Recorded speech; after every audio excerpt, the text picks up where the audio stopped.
మెదక్ జిల్లా నిజాంపేట మండల కేంద్రంలో కాంగ్రెస్ పార్టీ నాయకులు నిరసన కార్యక్రమం చేపట్టారు. బీఆర్ఎస్ వర్కింగ్ ప్రెసిడెంట్ కేటీఆర్ ఉచిత బస్సు సౌకర్యంపై మహిళలను కించపరిచే విధంగా వ్యాఖ్యలు చేయడాన్ని తీవ్రంగా ఖండించారు. ఈ సందర్భంగా మెదక్ సిద్దిపేట ప్రధాన రహదారిపై కేటీఆర్ దిష్టిబొమ్మ దానం చేసి నిరసన తెలిపారు. ఈ కార్యక్రమంలో కాంగ్రెస్ పార్టీ మండల అధ్యక్షుడు మారుతి, మాజీ సర్పంచ్ల ఫోరం మండల అధ్యక్షులు అమర్సేనారెడ్డి, లింగంగౌడ్, మసూన్ రెడ్డి తదితరులు పాల్గొన్నారు.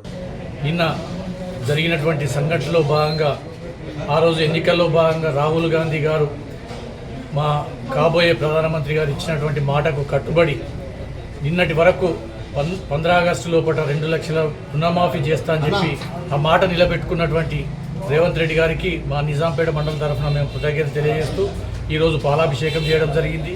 దానిలో భాగంగానే నిన్న ఏదైతే కేటీఆర్ గారు మహిళలను కించపరిచే విధంగా ఉచిత బస్సు ప్రయాణంలో మహిళలు బ్రేక్ డ్యాన్సులు చేస్తున్నారని చెప్పి కించపరిచే మాటలు మాట్లాడినందుకు ఒక మాజీ మంత్రిగా తన కుటుంబంలో ఉన్న మహిళలు కూడా ఉన్నారనేది విచక్షణ మర్చిపోయి తను ఇటువంటి మాటలు మాట్లాడడం మరి విడ్డూరంగా ఉంది.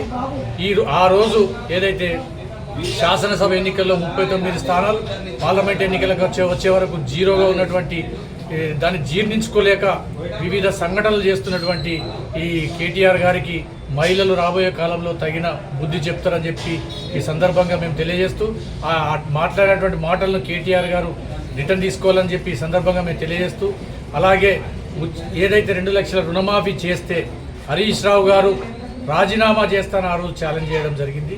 ఆ రాజీనామాకు కట్టుబడి హరీష్ రావు గారు రాజీనామా చేయాలని చెప్పి ఈ సందర్భంగా నిజాంపేట కాంగ్రెస్ పార్టీ తరఫున మరిన్ని అప్డేట్స్ కోసం మా ఛానల్ని సబ్స్క్రైబ్ చేయండి.